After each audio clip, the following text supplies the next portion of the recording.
Thank you. All right, I am calling the April 21st, 2026 ATC meeting to order at 7:02 p.m. Thank you for the pledge. And please don't go anywhere right away, Gayle. Give me a few minutes to get back to you, but please have a seat. Thank you so much. All right, good evening, fellow council members and community. Oh, no, we're going to move on to our roll call. Recording Secretary Vega. Good evening, council members. When I call your name, please say present or here. Connor Cipolla. Present. Morgan Wurlich. Here. Nic Arnzen. Here. Kim Yu. Here. Melissa Morona is excused. Dorothy Wong. Here. John Carmody. Here. Darlene Greene. Here. Anton Anderson. Here. Isis Molden. Here. Pat Sutherland. Here. Yvette Stewart Gordon. Here. Justin Ramos. Opportunities for the public to be heard.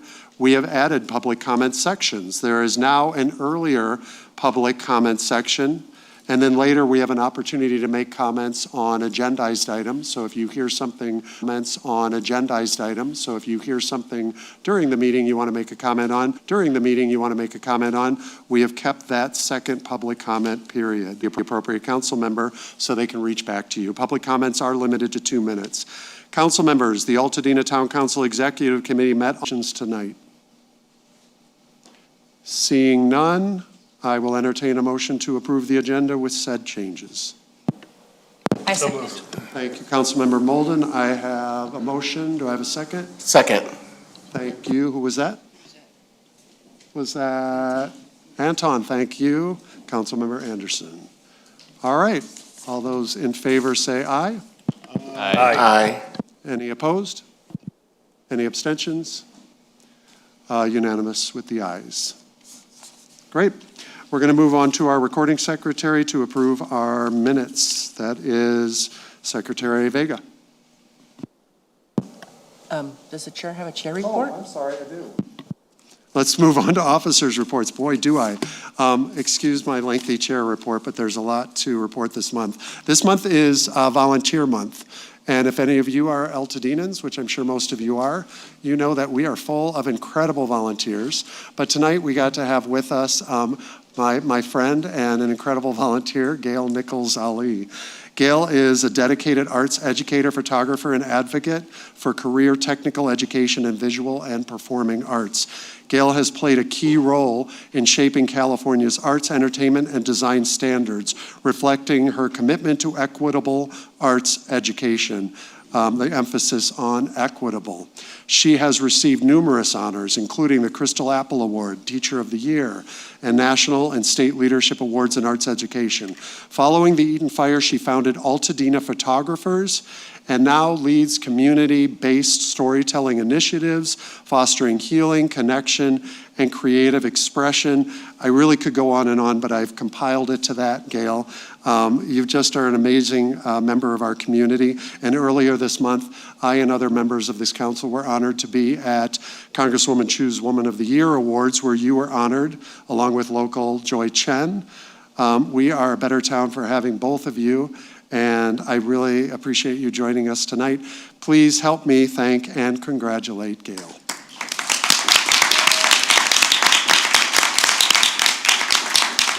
Thank you. And if you'll indulge me, I do want to take a quick minute to thank other volunteers. As I've said, this town is full of them. And some of you know this, some may not know that our town council is a complete volunteer organization. So I do want to thank my fellow council members in this month, April being Volunteer Month. What we do is tireless, but I know that if you're like me, it gives us a purpose, it gives us a passion and a focus in a time of great challenges when we see others flailing without that purpose. So I want to express it's a gift for us to have that opportunity, but I do recognize the hard work you do, the commitment and research you put into what we look at, and I just really want to thank you where you don't get thanked a lot. So thank you, fellow council members. Please help me thank them. And finally, speaking of council members, I want to correct a mistake that I made last month. When we heard of a former council member who had passed, we neglected to honor them. This council member served before any of our time on the council, and we were given information about their controversial past, which led to that decision. But controversy should have nothing to do with it. Sometimes the hardest workers are controversial because they're pushing against a system that doesn't necessarily work the way it should. So I regret that, and I do want to make that right, and I appreciate the opportunity to do so. Moving forward, the council has talked about this, and we have decided to include in our bylaws an intention to honor any council member who gifted their time and their precious energy to this body if we are made aware of that passing. And to that end, I want to make note of the passing of former council member Billy Amika Nyowe. He was a public servant and a civic leader whose life exemplified a faith-anchored sense of purpose, principled leadership, and service to community. Billy made history as the first Nigerian person elected to public office in the state of California, serving on the Altadena Town Council and representing Census Tract 4610.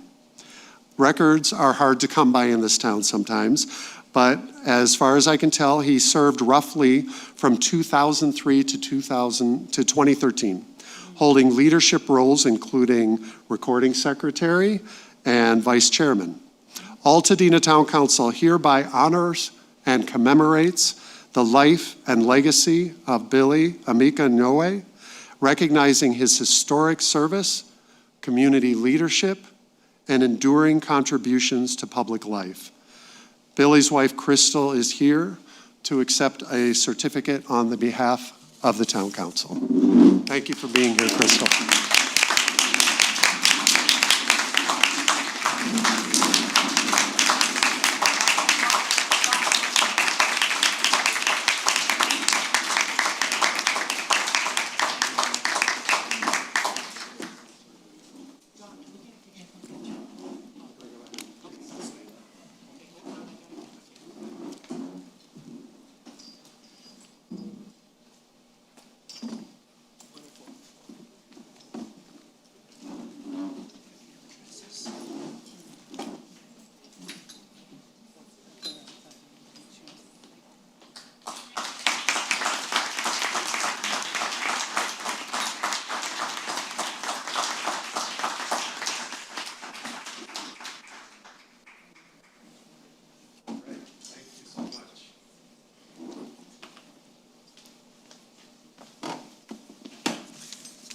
All right, moving on to our recording secretary, Sylvia Vega.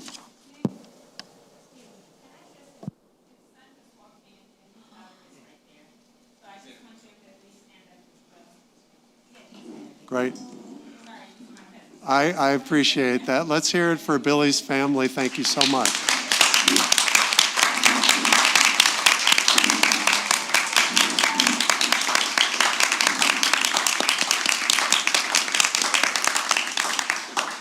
Thank you for making the trip. I know not all of you are in the area, and I really appreciate you being here and letting us correct that.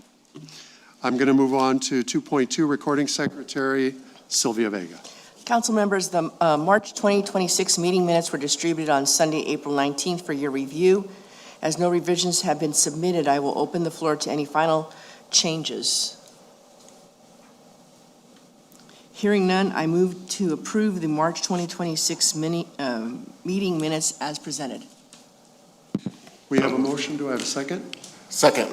Thank you, Councilmember Anderson. Let's go ahead and vote. All those in favor say aye. So moved. Any opposition? Abstentions? Unanimous. Thank you, Secretary Vega. Moving on to Treasurer's report. Darlene Greene. Good evening. The Altadena Town Council is a volunteer organization that relies on the generous support of our community to fund our outreach. At this time, we'll pass around the donation can, and when it reaches them, please pass it back up. Thank you, Councilmember Ice. Yeah, right. We also accept Zelle donations.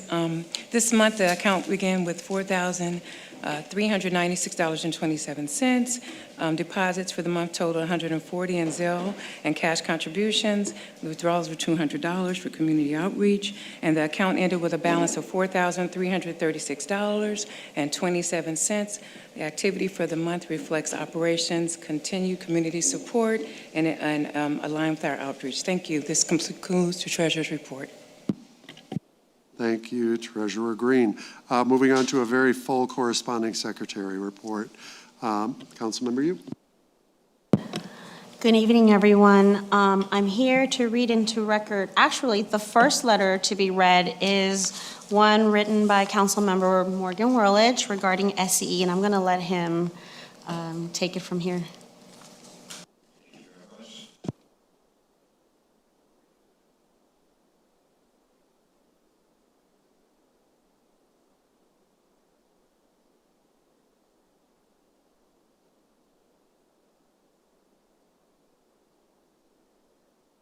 Oversight and a holistic, unified approach to rebuilding our infrastructure while addressing the undue financial and environmental burdens currently placed on our homeowners by SEE's undergrounding efforts. I also want to highlight that as the only body elected to represent residents of Altadena, it makes me proud to see our town council uplifting the concerns of our residents and making sure they are known to our county partners and representatives. With that, I'll read the letter.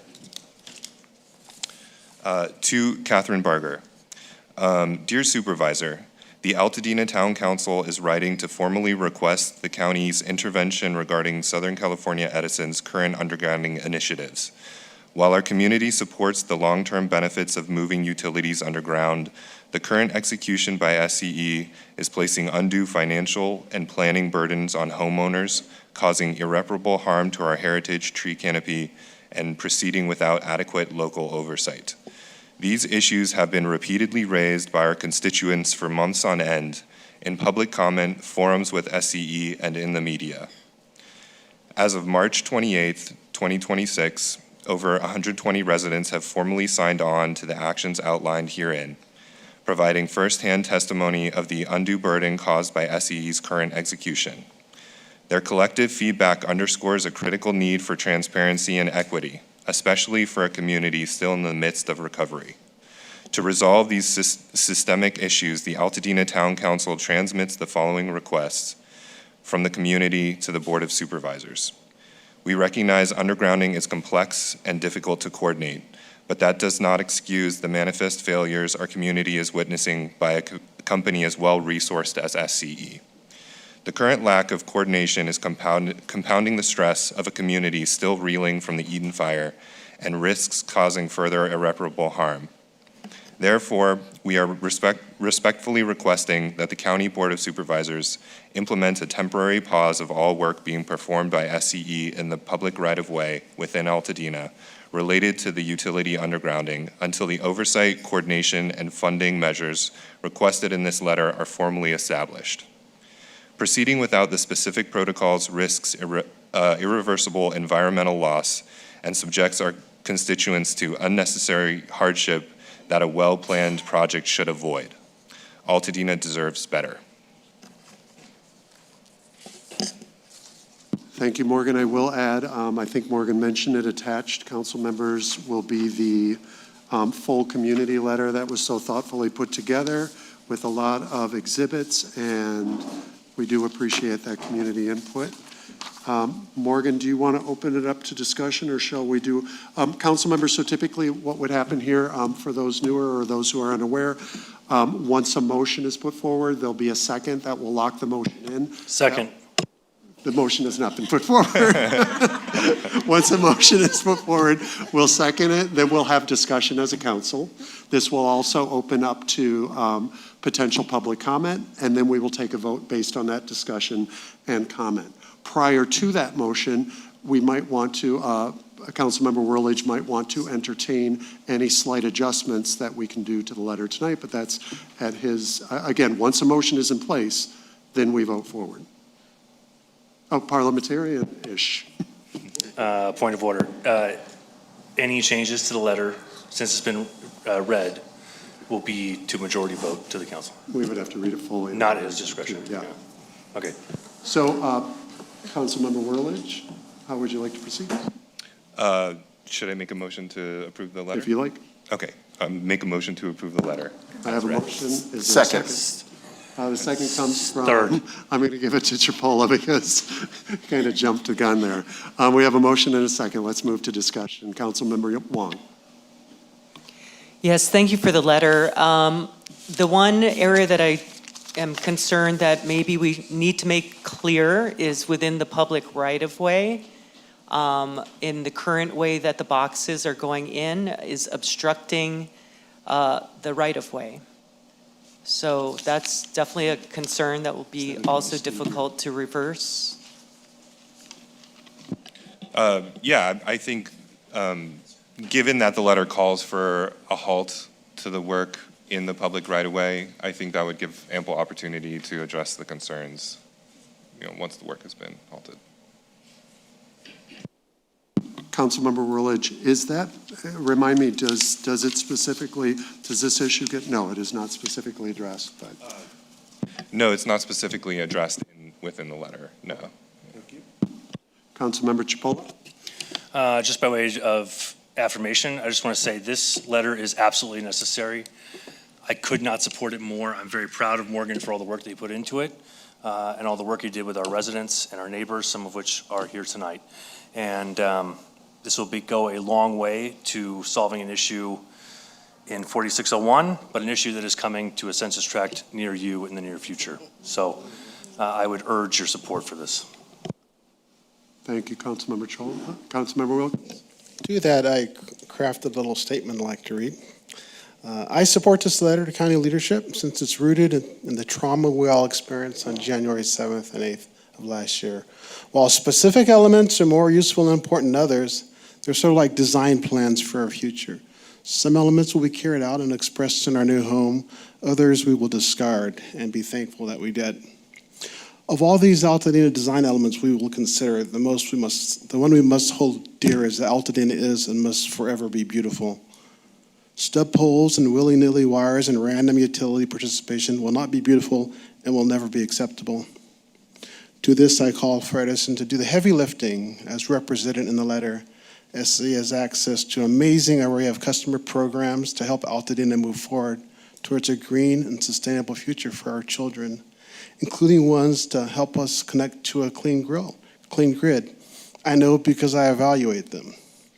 With our collective strength, wisdom, dedication, and commitment, let us harness even more energy than the earth released on those 2 days and reach a future where no fire will ever push us off a mountain again. Thank you.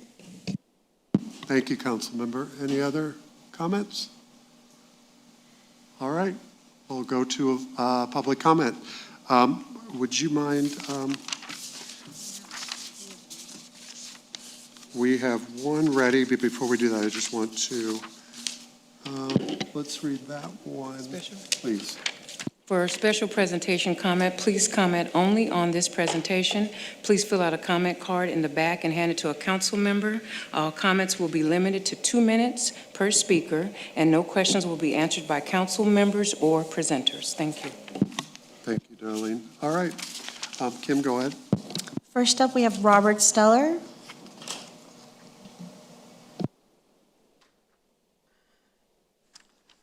Good evening.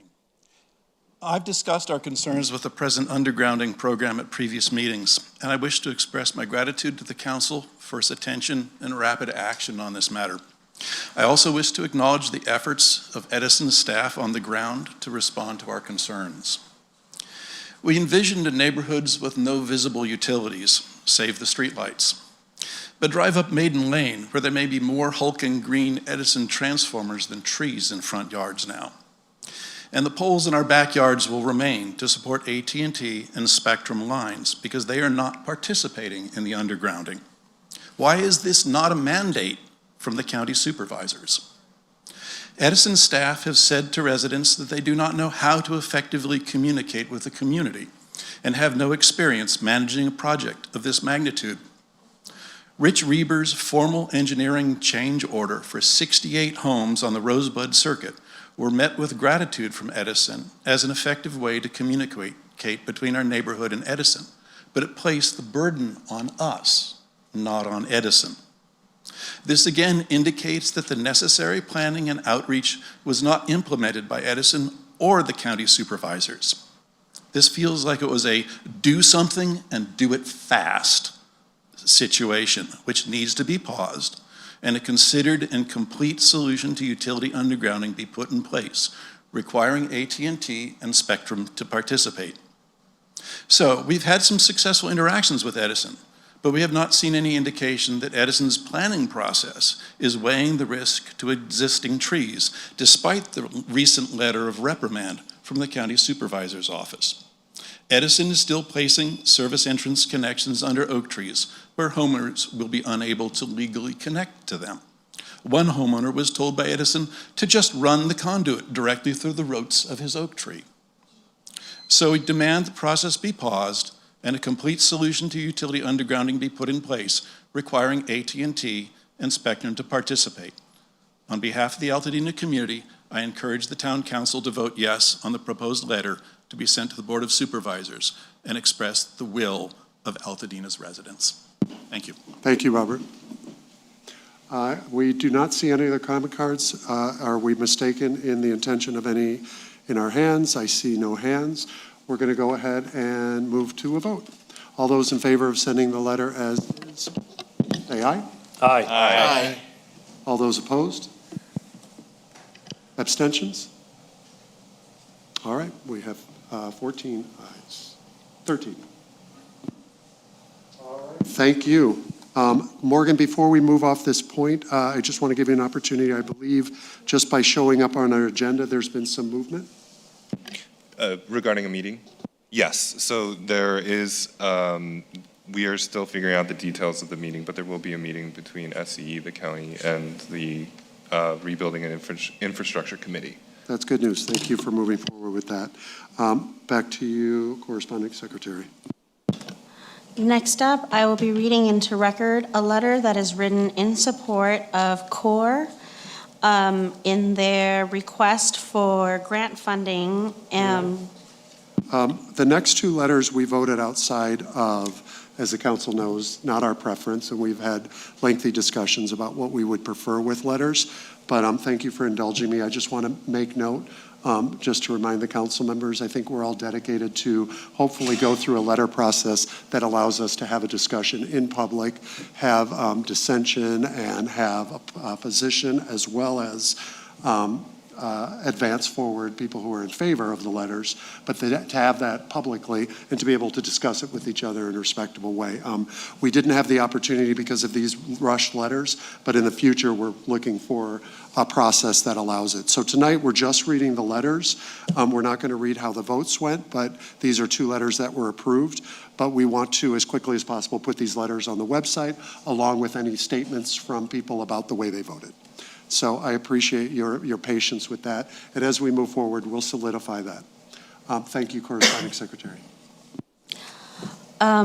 This is to CORE. Dear Ms. Ann Lee, on behalf of the Altadena Town Council, I'm pleased to express my support to the application of CORE Community Organized Relief Effort in response to the Environmental Protection Agency's Wildfire Smoke Preparedness and Community Buildings Opportunity.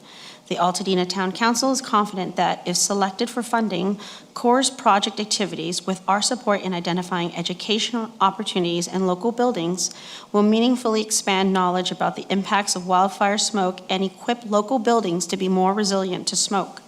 This initiative will reduce indoor exposure to pollutants in wildfire smoke, reducing the overall public health burden of wildfire smoke exposure. ATC is a locally elected volunteer advisory board that represents the residents of Altadena. Altadena lies in a very high fire hazard severity zone along the wildfire urban interface of the San Gabriel Mountains, making it vulnerable to fast-moving wildfires. In addition to direct fire risk, the community frequently experiences unhealthy air quality from both local and regional wildfire smoke, sometimes lasting for days. While catastrophic events like the 2025 Eaton Fire are rare, the impacts are severe, and even routine smoke exposure poses public health risks. This makes targeted preparedness and mitigation efforts in Altadena essential. ATC has worked with CORE through its LA wildfires recovery work to support families impacted by the Eaton fire. We appreciate CORE's achievements and are pleased to support their application to the EPA. Sincerely, Nic Arnzen. The next letter, also approved by a majority of the council to be read into record, is our letter to the county in regards to the temporary RV temporary use in the public right-of-way. Dear Supervisor Barger, thank you for your continued attention to temporary housing solutions for residents displaced by the Eaton fire. We recognize the urgency of supporting families through the rebuilding process and appreciate the county's efforts to identify practical options. After reviewing the March 3rd, 2026 report regarding temporary RV use in the public right-of-way, the Altadena Town Council would like to offer feedback to help ensure that any program adopted is both compassionate and operationally realistic. The central question is whether the county has the capacity to safely implement, monitor, and enforce an expanded program in the public right-of-way. While RVs provide a necessary and immediate option, the conditions that make them essential also make street-level expansion more complex, particularly in areas with narrow roadways, high construction activity, and limited infrastructure capacity. The county's own data highlights its fundamental challenge. The Los Angeles County Sheriff's Department Parking Enforcement Detail already operates at a significant scale, processing approximately 257,000 parking citations annually. At the same time, violation rates are rising across multiple categories, with some jurisdictions seeing increases of up to 90% year over year. This suggests that compliance is inconsistent, enforcement is largely reactive, and existing systems are already under pressure. It is our understanding that the proposed RV program, however, is not a citation-based system. It would require pre-approval of site conditions, verification of utilities and waste systems, ongoing inspections, and multi-agency coordination. Even basic parking enforcement requires formal steps before action can be taken, raising practical concerns about how quickly and effectively a more complex program could be deployed. Allowing RV habitation on residential streets during an active rebuild introduces additional risks, including constrained emergency access, conflicts with construction activities such as deliveries and debris hauling, and added strain on neighborhood infrastructure and daily operations. Experience from other wildfire recovery efforts, including Paradise and Ventura County, shows that RV housing is most manageable when located on private property or in organized sites with supporting infrastructure. Dispersed placement on public streets is significantly more difficult to regulate, and temporary programs can be challenging to unwind once established. At the same time, there are already active community-led efforts underway in Altadena that demonstrate a more structured and scalable path forward. The Altadena Pilot Repopulation Initiative, led by Accelerating Community Partners, in partnership with Anderson Baker Architects and fiscally sponsored by community partners, is developing a model for on-lot RV placement that integrates site preparation, utilities, and long-term rebuilding pathways. In parallel, the Altadena Rebuild Architects Group and local design professionals are working to streamline permitting and rebuilding strategies, while block captain networks and neighborhood groups are actively supporting residents with on-lot RV placement and coordination. These efforts reflect real on-the-ground conditions and are already being implemented at a small scale. They also present an opportunity for the county to align policy with what is working locally. Rather than taking a position of outright opposition, we recommend focusing first on strengthening and enforcing the existing on-parcel RV program, which keeps residents on their property, is easier to regulate, and aligns directly with rebuilding activity. Before expanding into the public right-of-way, the county should establish clear inspection and monitoring capacity, provide transparency on enforcement metrics, and demonstrate consistent compliance under existing programs. If right-of-way use is deemed necessary, it should be narrowly tailored, time-limited, and directly tied to active construction phases. Altadena residents are doing everything they can to rebuild and return home. Temporary housing solutions are essential, but they must be workable, enforceable, and aligned with the realities of recovery. Expanding RV use into the public right-of-way without demonstrated enforcement capacity risks creating safety challenges, slowing rebuilding progress, and undermining community trust. We respectfully recommend focusing first on strengthening existing programs and ensuring the county has the operational capacity to support any expansion before moving forward. We appreciate your leadership and look forward to continued collaboration to support Altadena's recovery in a way that is both compassionate and sustainable. Sincerely, Nic Arnzen. Thank you, Secretary Yu. I do want to point out, while I may have signed it, this was a combined effort, and I thank the authors and helping to shepherd those letters through. Again, the 2 letters we read were already sent. The first letter we voted on and will be sending. All right, I'm moving on to public safety reports. First up from the Altadena Sheriff's Station, Lieutenant Justin Wyman. I'm sorry, Justin. I still got fire brain. Hi, how you guys doing? Hey, most people mess up my last name. You got it correct. It is Wyman. First name's Dustin, though. That one gets messed up about equally. But anyways, I haven't got a chance to speak since probably, I think, the holiday party. I can't tell. I mean, I don't know who I'm held most accountable to right now. The citizens, so I don't know which way to face. But let me tell you guys, I go to a lot of events. They're at all of them. So this is like becoming my second family right here. I see these guys all the time. But anyways, I'm going to dive into crime stats, and then I'll kind of open it up if you guys have any questions. Most recently, this month, fortunately, we're on a trend of low crime stats. I don't have a lot to report in the way of crime. The one stat that is kind of peculiar has to do with thefts, and that spike is directly related to catalytic converters. In fact, one night we had 4 in a particular area, and it was a specific car. I mean, not one car, but a specific car model that they stole from. So this is a crime that comes from out of the area. They come in, it's a crime of opportunity where they hit areas and then they'll leave. So it's sporadic. We don't really know when they're going to come in, or obviously we've had a better enforcement metric. They come in the middle of the night. All I can say is there is a bunch of stuff online regarding hardening your car as a target. I know Toyota Prius, I'm sorry, I got that wrong. Toyotas were one of the hot ones for a while. I don't know if that's changing, but it has something to do with their particular cat is sold for the most money aftermarket. Theft-wise, that's what we're seeing. We did have one arson I talked to you about on the phone. I found out when you guys see the stats, and I sent you the stats just a little bit ago. I'm so sorry I sent those late. The arson stat was actually it was a kind of a backyard fire. Unfortunately, this was a vacant lot, but someone had kind of either a warming fire or a small cooking fire. So nothing to be alarmed about. This wasn't like a major arson. Someone's house was burning down. It was just a small fire. So if you see that on the stats, that's what that was. I talked to you guys a second ago about events that I get to go to, and it's a lot. But we don't get to throw a lot of events where I get to promote my own. So now I get to promote one of our own. Our Sugar group, that's Sheriff Support Group of Altadena, is throwing a murder mystery gala.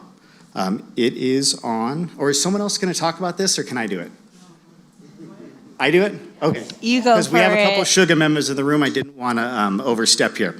So it's Saturday, May 9th. It's going to be at the Pasadena Mausoleum, and it's a murder mystery dinner. Tickets are on sale.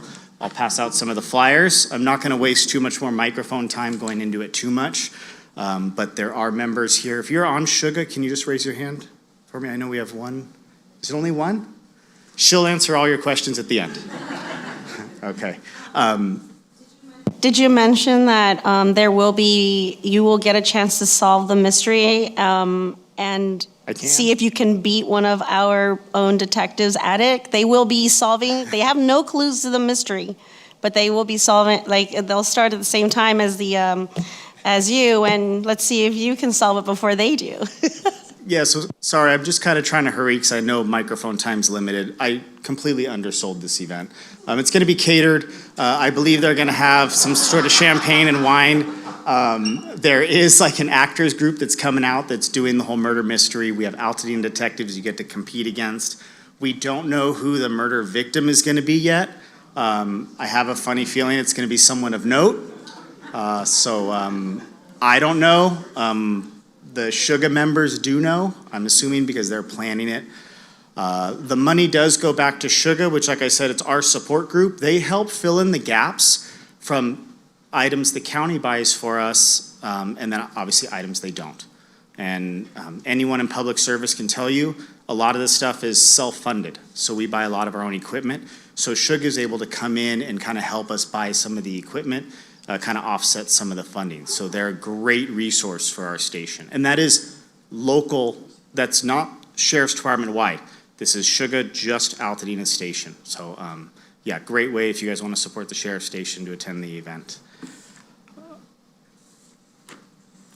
That's it in the way of crime and upcoming events. I guess open for questions now. Thank you, Lieutenant. Council members, do we have questions? Councilmember Chipola. I feel very strongly that detectives should be delayed in the beginning of the event, Delayed? just by way of expertise, yeah, Okay. just for the record. Any other questions? And you're going to have raffles, right? Yes, we're going to have raffles. All right. There's going to be door right. prizes, like I said. Thank you, Lieutenant. Have a good night. I'm going to bring up California Highway Patrol. I believe Officer Keller, did I see you here?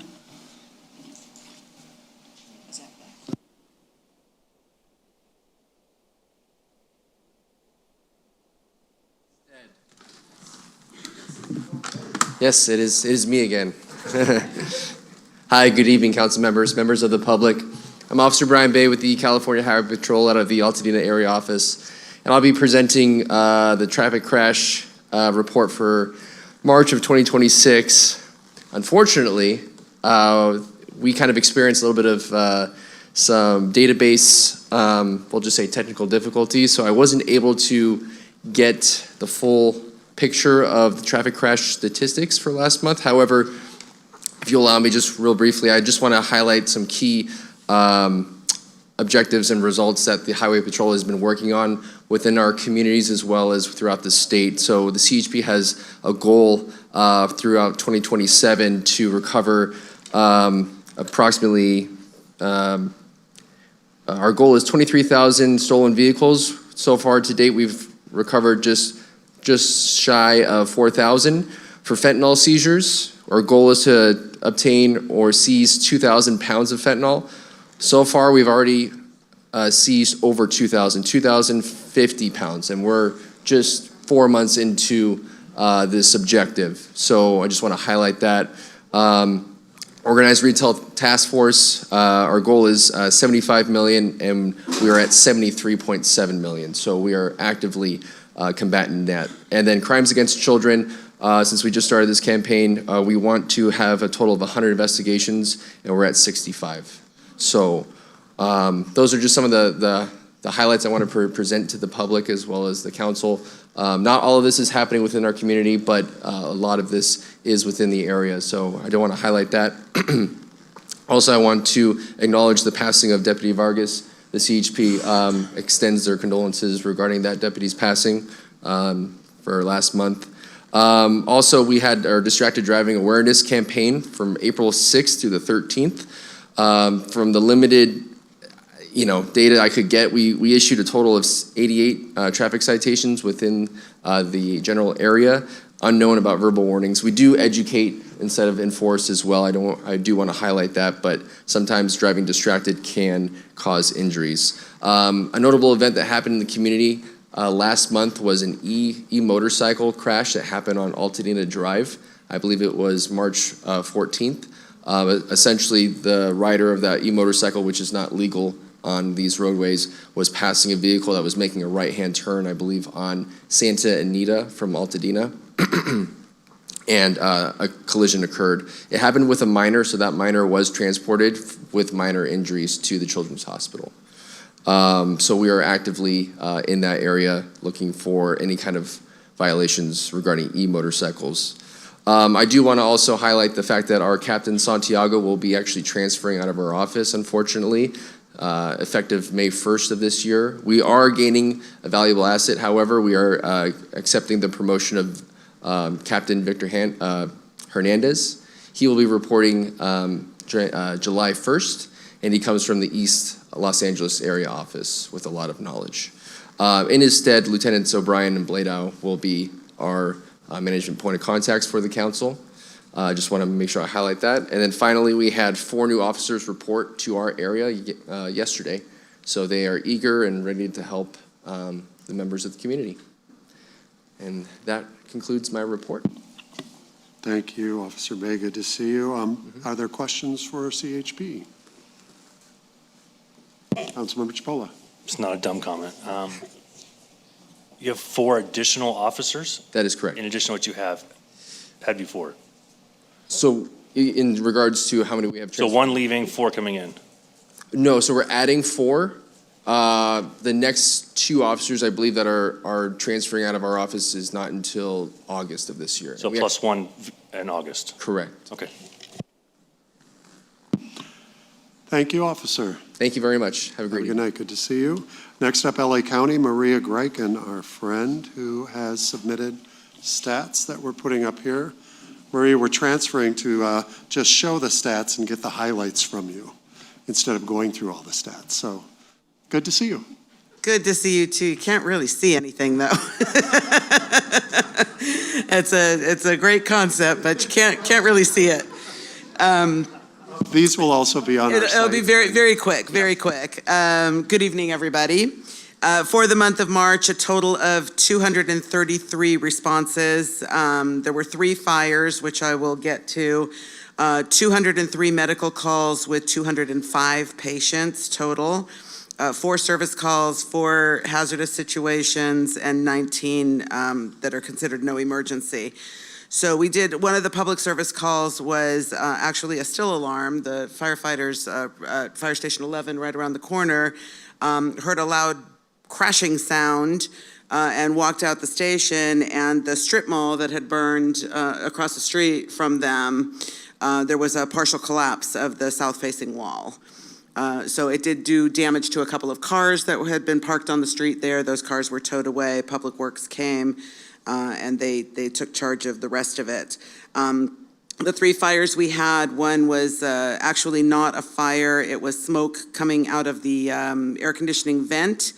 But firefighters did check with a thermal imager to make sure that there was no fire anywhere. They inspected the attic for charred or any evidence of fire, and there was none. So the owner was just advised to have the HVAC serviced. And then we had a bonfire burning in a fire pit on Bel Air Drive, and there was no spark arrestor. If you have a fire pit, you have to have a spark arrestor to prevent the embers from flying. So the firefighters quickly put that fire out and told them not to relight it without a spark arrestor. And then we had a vehicle fire on the 210 at Windsor, which we got a number of calls for that with smoke in the area, and people weren't sure what it was. And it was a tractor trailer fully involved on the freeway, and it burned for a while. That did result in 1 minor firefighter injury as well. So that is that. We had 9 total traffic collisions, 1 that Officer Bay just spoke about versus the e-bike. And then we had another one with a person trapped on Coolidge Avenue. This was the vehicle was on its roof, and the driver was still in the driver's seat with the seatbelt still on, upside down. And I don't know if it was just shock or what it was, but he was extremely combative and non-cooperative. He would not let the firefighters help him out. He crawled his way out through the door, and then he continued to be combative. He was sedated, and then he was transported. We just a note that we are going to be doing our annual brush inspections starting May 1st. We will not be enforcing Zone 0, the 5-foot ember-resistant zone. That is likely not to be enforced until 2029, except on new construction. On new construction, it is being enforced. And then the other thing that I wanted to bring to everybody's attention, and I will leave these in the back of the room as well, it's an application. Last year, voters passed Measure E, which was funds for the fire department. And within Measure E, there is an exemption built into it for low-income seniors. It's anybody age 62 or older as of June 1st. It is an exemption that has to be applied for every year. So if you applied for it last year, you have to apply for it again this year. You have to apply every year. Measure E does not affect burned out properties. If you are on disaster relief, if your property was burned out, you are not subject to Measure E until that designation comes off of your property. But for anybody else, an exemption is available to low-income seniors. And there is information on our website, and our website is on the application. And the town council, I did ask that if you would put it on your website as well, information about that and a link to our website.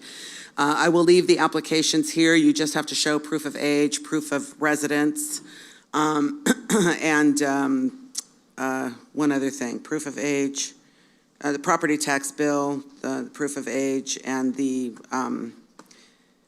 application. So that is to be exempt from that tax that appears on your property tax statement for Measure E. And the Measure E tax is approximately 6 cents per square foot. So if you have a 1,000 square foot home, $60. So for every 1,000 square feet, $60. But you can get that exempted if you qualify.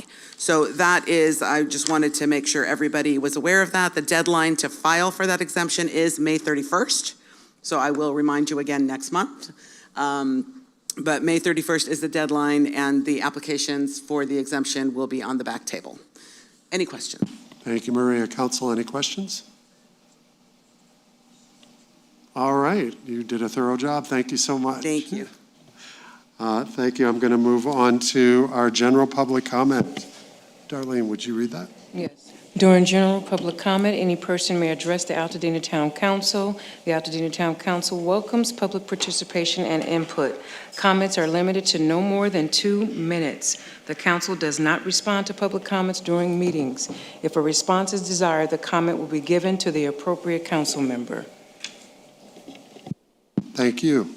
Corresponding Secretary, you. First up, we have Ray Lemus. The next one on deck. And the next person on deck, Tom Riley. Good evening, council members and neighbors. My name is Ray Lemus, and I am a 26-year Altadena resident on Norwick Place. I'm here regarding the proposed multi-unit development at 2284 Norwick Place. And I want to focus on one issue, which from my point of view is safe and compliant access. Norwick Place is not a typical public street. It is a private, dead-end road governed by a recorded tract.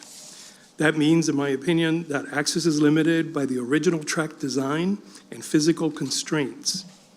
Any new development on a private road like ours, in my opinion, must demonstrate that it meets current LA County fire access standards, including minimum road width, unobstructed access, and a compliant turnaround for emergency vehicles. Norwick Place is a narrow, constrained access road with limited ability for vehicles to pass, especially with normal residential parking on both sides of the streets. Adding multiple new units will increase traffic, parking congestion, and the risk of having blocked emergency access.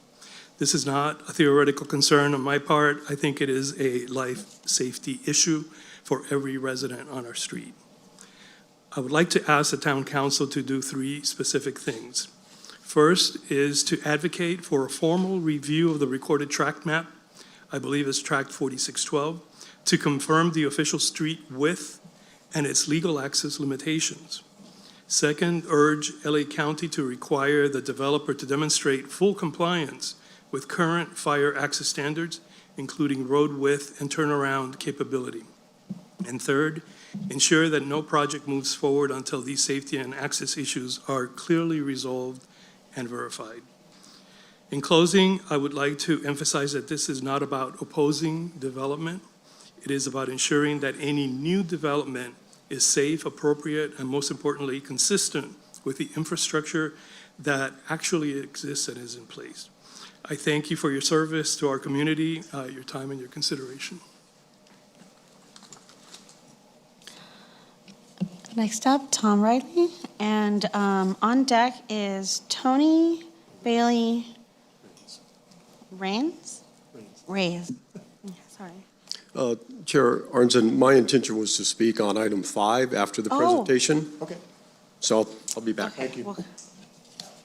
So Tony, sorry. And on deck is Ray Tahir. Sylvia, I saw what that clock did. Went from 10 seconds to 1 minute. So I'm going to say before my timer gets started, I just want to say thank you because last month I did come and address the issue about not honoring Billy. You guys rectified it. I really appreciate that because it wasn't only about Billy, but now that it is in the bylaws, it will be for everybody. And that's what I really believe should happen. So thank you all. My comment, and it's good that I came after the fire department because I have something that I've just started. We're the Altadena Talks Foundation and podcast, me and 2 other Altadenians that have been here. Well, I've been, 58 years? They've been here like 55 or something. I don't know. Anyway, we have the Altadena Talks presents the Neighbors Helping Neighbors, and it's a yard cleanup effort. So I did bring just a couple flyers, and it has like people, if you want to request your yard being cleaned up, and Nick just signed up yesterday, I believe you can. To date, I have 120 people that have asked, and I have 23 volunteers, because we need lots of volunteers as well. That's just from local community. We do expect, is that right? I got 12 seconds? Okay, and we do expect the homeowners to be there and volunteer and neighbors and all of that, because this is really neighbors helping neighbors. We are getting a couple grants this weekend so we could buy equipment and then have refreshments or like water and snacks. But the goal is to make sure that people don't get fines. We did one house in Pasadena Saturday. It was just me, my son, a couple of his buddies or whatever, but it was 9 of us. And we cleared the entire lot with weeds taller than me. I'm only 5'1.5", so that's not a big feat, but big weeds. Within 3.5 hours. We're gonna do 2 on Friday. We're getting people from the Job Center and a lot of other organizations, OBA and others wanna help. So, but the goal is like, I want hundreds of people out there so that when I have Loma Alta, I have 8 on Loma Alta right now, we can do that whole block on a Saturday. We could do Los Flores the same Saturday. We can, and get these weeds, because if the county comes and gives you 30 days, when they come back and they do a violation, it's going to be sent to the Forestry Service, and they will come clean it, and then the bill is anywhere from $1,600 to $2,000, and I don't want that for anybody. So Neighbors Helping Neighbors, we're getting ready to clear these lots and help as many people as we can. Nick. Thank you. Chair Ray Tahir. I just wanted to say something really quickly. I signed up for your, and I forwarded over to a few people who are also interested, so thank you for doing that. I saw your post on Facebook the other day. Absolutely. So yeah, thank you for that. All right, Ray Tahir, are you here? And then on deck is Shirley Collins, coming next. The clock doesn't have 2 minutes, so there's 2 1-minute times, so just FYI. We're also looking for our can to come back. The money. Anybody run out? Oh, Officer Bay has Oh, okay. The money. Thank you, Ray. Thank you. Ready to go? Good evening, council members. My name is Ray Tahir. My destroyed home is located at 1272 East Loma Alta Drive. I intend to share with you, this council, my concern and others regarding the Los Angeles Regional Water Quality Control Board and its lack of interest in conducting groundwater monitoring in Altadena. As the attached letter, and the attached letter I'll provide after my presentation. The attached letter to the board chair explains while extensive monitoring was performed by the board in the Palisades area, little or none was done in Altadena, where the reason is there is reason to suspect that gasoline released from thousands of destroyed vehicles may have entered the subsurface and contaminated groundwater. Here's a quote from the LA Times on this matter. Water utilities in both Eaton and Palisades fire-burnt areas have reported detecting carcinogenic benzene in parts of their water systems. Although monitoring in Altadena was done, it was limited to surface water monitoring that had been performed by the county in several cities. No subsurface monitoring was done, targeting not only benzene, but other gasoline constituents as well, which are also carcinogenic, ethylbenzene, toluene, xylene, or BTEX for short. And although 4 to 6 inches of soil were removed, BTEX and BTEX constituents are highly mobile and can easily invade aquifers. I am particularly concerned about the former Chevron gas station on the northwest corner of Lake and Altadena, which is all of you are familiar with. As shown in the letter to the board, and as you know, the station was completely destroyed. The question is, did the fire destroy the 3 underground storage tanks and melt the HDP liner underneath them, resulting in a release of fuel to the subsurface? Soil testing should be done to find out, and I'm almost finished. I've asked the board chair to meet on this matter on several occasions, but have not gotten a response. Could the council try to get his attention through Supervisor Berger's office? Perhaps the council could arrange a meeting between. Thank you her so and much, staff. Ray. Shirley Collins, and on deck is Taylor Bridges.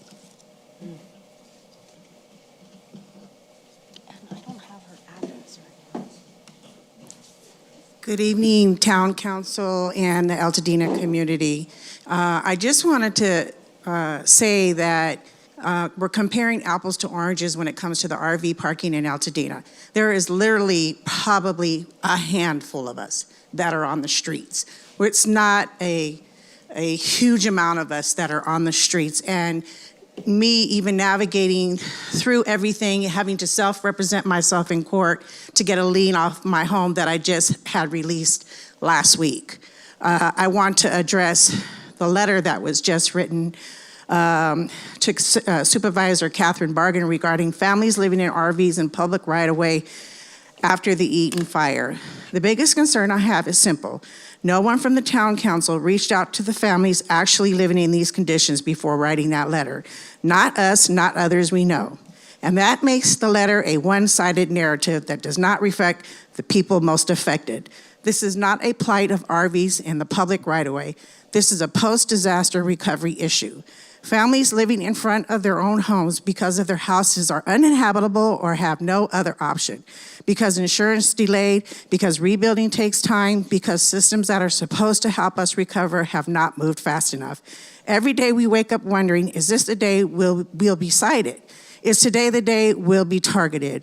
Is today the day someone decides to make an example out of us? That uncertainty adds distress to families already trying to rebuild their lives. So I want to ask a few important questions. Who from the town council actually spoke with displaced families before writing that letter? How many families were counted? What outreach was done to understand what we're going through? Because decisions that affect people should include the people living through them. Recovery should not be shaped by assumptions. It should be shaped by engagement with community most impacted. We are not asking for special treatment. We're asking to be seen, to be heard, and to be included in conversations that directly affect our ability to recover in Altadena. Please do better by the families who are still here rebuilding. We are a part of this community too. Thank you. Thank you. Taylor Bridges, and then on, Taylor Bridges. That will be it for this period of public comment. I wish I had her sense.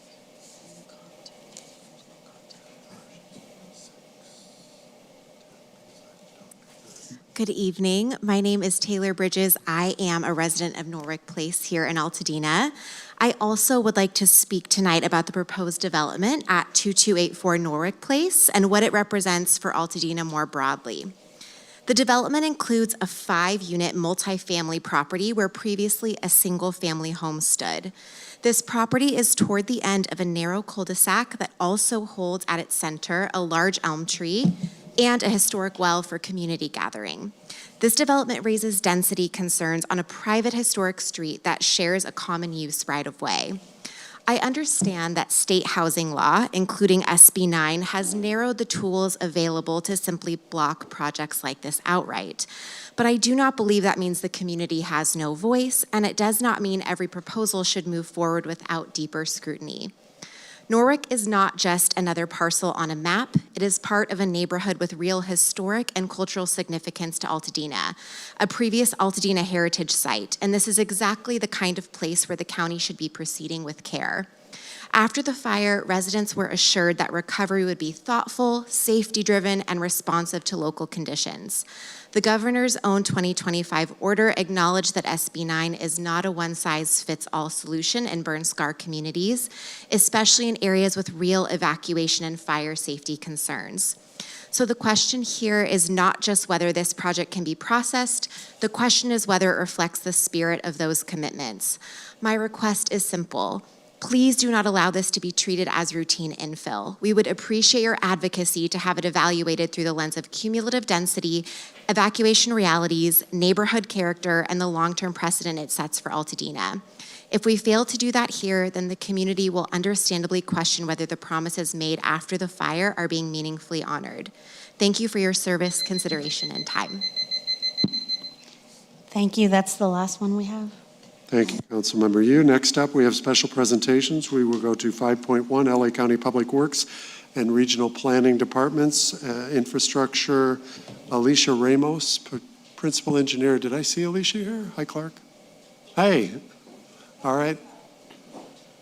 Kim's going to bring up your slide deck.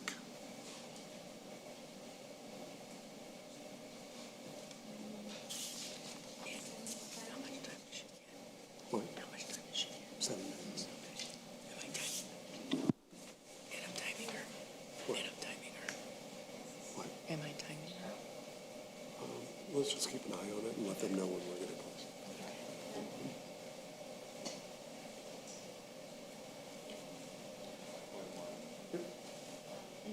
You ready? Yep.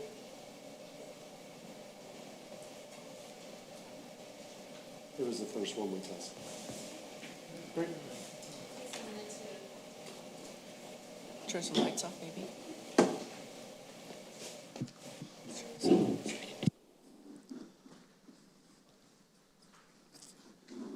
Great, thank you. My name's Clark Taylor. I'm a senior planner in the Department of Regional Planning. I work in a section called Community Studies East. I've seen many of you at these meetings, but what we're currently working on, kicking off, is a capital improvement plan for the West San Gabriel Valley area, which includes the city of the town of Altadena. This plan has we've been working on this since 2024. And there's a pro-housing grant from the Department of Housing and Urban Development, and we're excited to share that we've kicked off the project. We had a kickoff meeting on April 8th. That meeting was recorded and is on our website, which I'll show a way you can access that. And we're just going to talk a little bit about what the project entails, and it'll be followed up by a presentation from my colleague in the Department of Public Works, who they're also working on a sort of infrastructure plan, a conceptual redevelopment infrastructure plan for the area of Altadena. Next slide. I think this is the zoning enforcement presentation. This is not my presentation. You had it on your screen.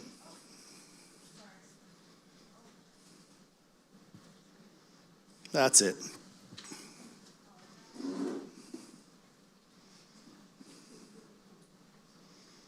All right, great. Next slide. So we're gonna try to keep this kind of short. We gave a similar presentation to the Eaton Fire Collaborative last week, and we'll be giving a more in-depth presentation on the same subject at the Altadena Town Council Recovery and Infrastructure Committee on May 16th. Yeah.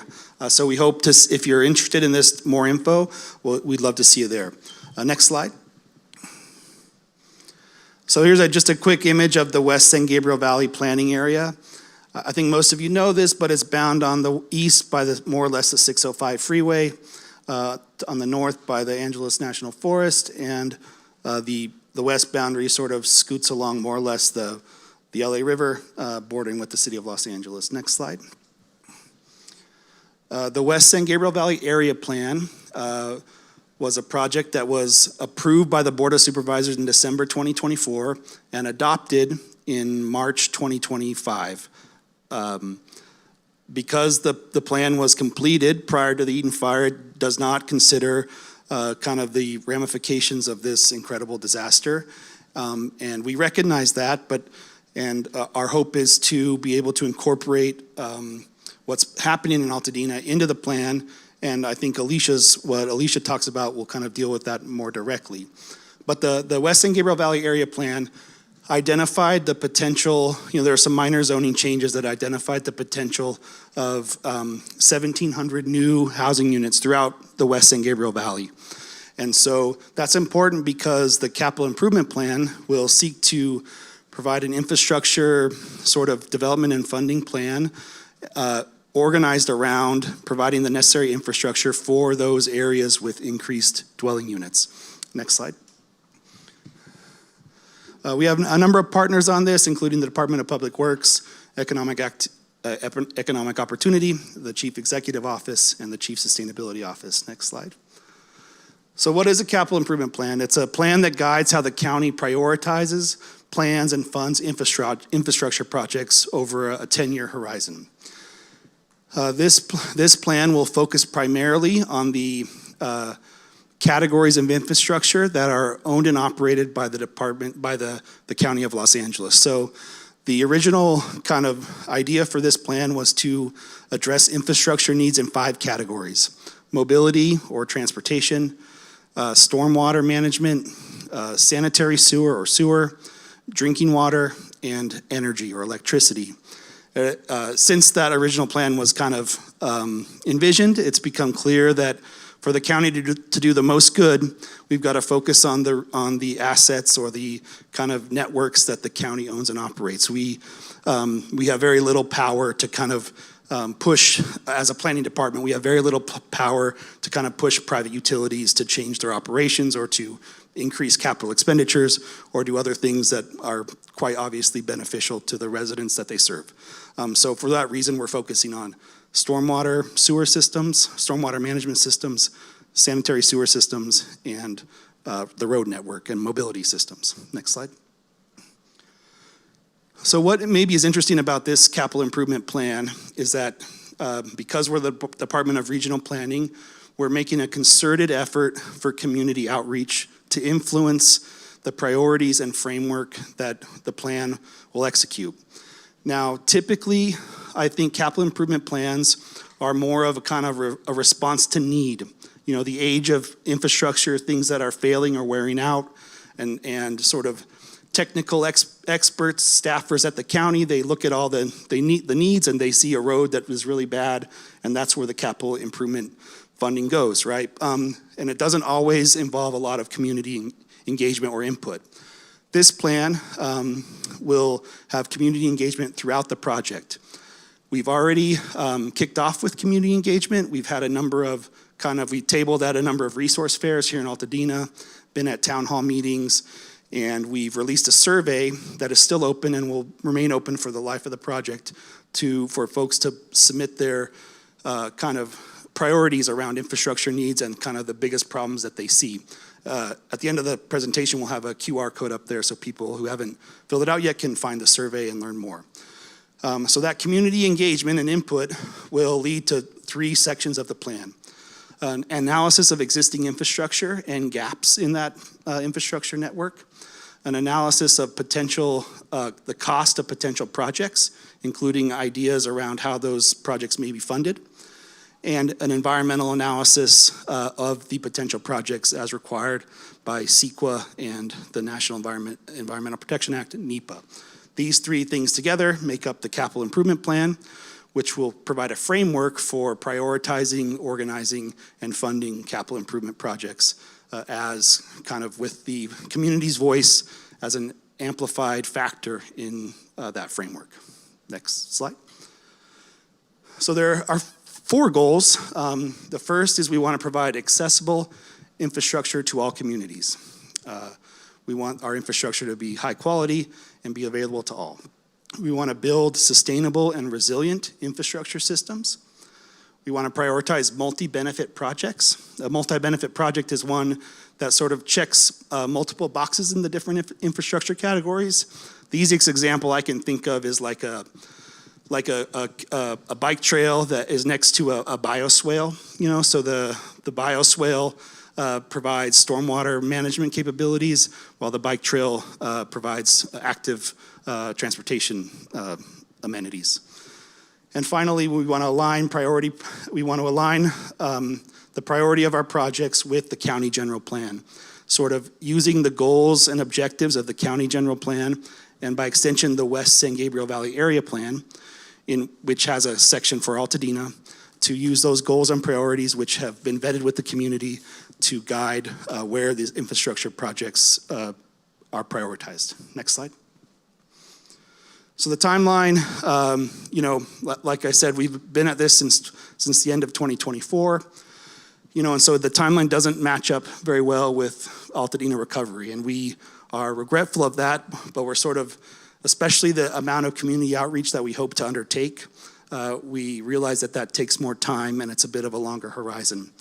So essentially, we're working this year to work with our consultant and do all the analysis. Next year, we'll draft the plans, and kind of at the end of through 2028, at the end of 2028, we'll have our final version, which will then go to hearing, and that process of getting the plan approved takes between about 6 months. So we'll have a completed capital improvement plan with a 10-year horizon for all of the West San Gabriel Valley in first half of 2029. Next slide. And so just to, I'll let Alicia talk more about this, but we have, and I recognize that it complicates everything, and it's hard to keep track of it even for us. But we have two projects. We have this longer range capital improvement plan organized and developed by the Department of Regional Planning with a completion date in 2029.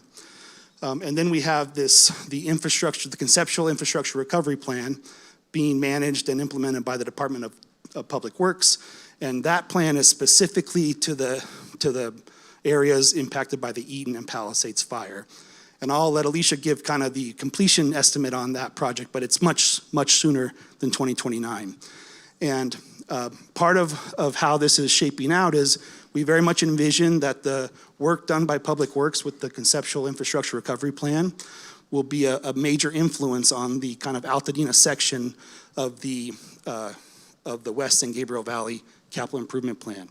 It will, the work that they're doing and the input they receive from the community will be a big driver of infrastructure prioritization within our project, even while they are working on funding and completing the projects that are in their conceptual infrastructure plan.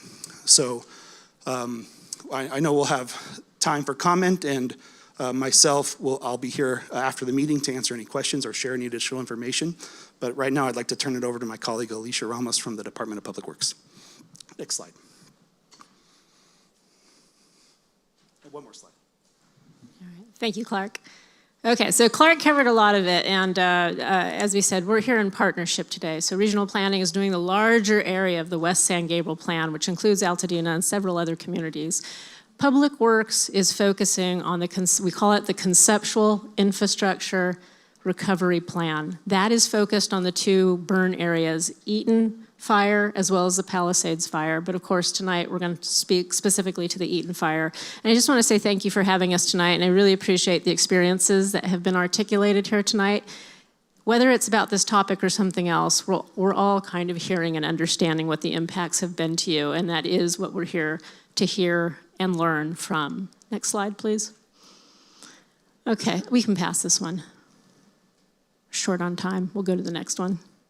Okay, I want to start out by letting you folks know that Public Works is endeavoring to do the recovery plan with partnership of our consultant teams. And the reason I want to point this out is because we have a number of teams here that have either had past experience developing many of the plans that Public Works already has underway, bike plans, clean water. But we also have plans going on between Altadena and Palisades that other consultants are involved with. With Palisades, AECOM is helping LA City. We've got AECOM as part of our team as well because we're trying to leverage what we know from the different areas instead of starting from scratch. This is really a strategy to make sure that we are expediting the review of recovery, but also learning and pulling from as many resources as we can. So our team is composed of a number of different consultant team members, but are also kind of interchangeably working with both of these burn scar areas. Next slide. Okay, so let me just talk a little bit about the purpose of the recovery plan. Clark talked about the larger CIP for the West San Gabriel Valley. But the purpose of the recovery plan and why Public Works is doing a focused review is that we all know we need to rebuild, replace, but we need to do that with a vision for what is the future capacity need? What is the vision that this community is putting back together again? And that vision takes into account the technical, but also the experience and the wishes of the communities that we would ultimately serve. And that's the point of the recovery plan, that your voice is a part of this. Next. All right, just highlighting what this recovery plan takes into account. We have our day-to-day work, Public Works, working with roads, sewer, stormwater, water plans. That's what we do every day. That has to continue. On top of that, we've got the county, state, federal funding methods that we are all working with. It's not just county, Public Works, a number of other departments. We are all doing a lot of things behind the scenes. We are all dealing with many of the similar challenges between the different levels of government. But that is part of what also goes into this recovery plan. Of course, the communities I mentioned, both the Eaton and Palisades, and then the area CIP. We will be cross-informing our plans. So when you come to the QR code at the end of this presentation, we invite you to please offer your part to that. It is a digital survey. That's one way to offer. You can certainly comment beyond that. We do not expect you to know what a question for Public Works is and what a question for regional planning is. We really want you to voice your concerns in whatever way you feel articulates it. We will figure out where that needs to go. If it's a regional planning question, I will certainly work with Clark. Our teams will work to make sure that the right person, the right team gets those questions and they get incorporated in. Next slide, please. Let me just talk a little bit about what's in the recovery plan. The recovery plan takes into account what we learned from the community input, what we know technically, what repairs have to happen, what are we hearing from that survey, what does the future look like, but it also does a lot of digital mapping. So Public Works, regional planning, we have our component, but as was heard earlier here today, there are other folks out there, Southern California Edison, the telecoms, gas. All of this has to be taken into consideration when we put together a conceptual plan to say, how are we impacting each other? What will your life experience be once you start to hit that peak of construction? There's a lot of construction going on, which is really encouraging to see, but about a year from now, you're gonna see a lot more. And our teams being out on the street with other teams, with your teams, building your homes again, all of that needs to be considered in this plan. So we are doing a lot of digital mapping to see how that's gonna lay out. Next slide. All right, so I will end with this. Thank you for your time. QR code, if you want to take the survey, please do so. We will be presenting again at the Infrastructure Committee, so happy to answer any questions. Thank you. Thank you. Can someone hit the lights? Sorry, I forgot to. Council members, do we have any questions? Yes. Councilmember Molden. So I just want to make sure I heard you right. It sounds like both Public Works and Planning are not interacting with the electrical infrastructure? We are not, so thank you for the question. We are certainly interacting, right? We do, Public Works keeps communication with SCE to the extent that they offer information. So we do have meetings. We have an undergrounding task force that has more routine meetings. We're trying to keep a record of where are they undergrounding, to what extent is that mileage. We get information as they present it to us, but there has been an ongoing, let's just say, dialogue that's happening, not just with SCE and the county, but also the telecoms. I have to be very careful about this because there's a lot of sensitive information just at a legal source that we don't want to overstep what we're divulging, but there is quite a bit of coordination in terms of what SCE knows, or at least what they tell us at any point in time, and then us taking that into our database to start to lay out, okay, where is that lining up with roadways that need to be repaved? Where is that lining up with sidewalks? Where is that lining up with possible future development? Does that answer the question? So it sounds like SCE is directing how your approach is then going? They influence each other. We don't necessarily have control. Public Works does not have control over SCE's mapping. We try to inform each other, and that's where I have to say, I wish it could be more. I wish we could peek deeper into what their background is, and I'm sure they would like to peek deeper into ours. It's an ongoing, what do you know, when do you know it, and how is our database being informed by it?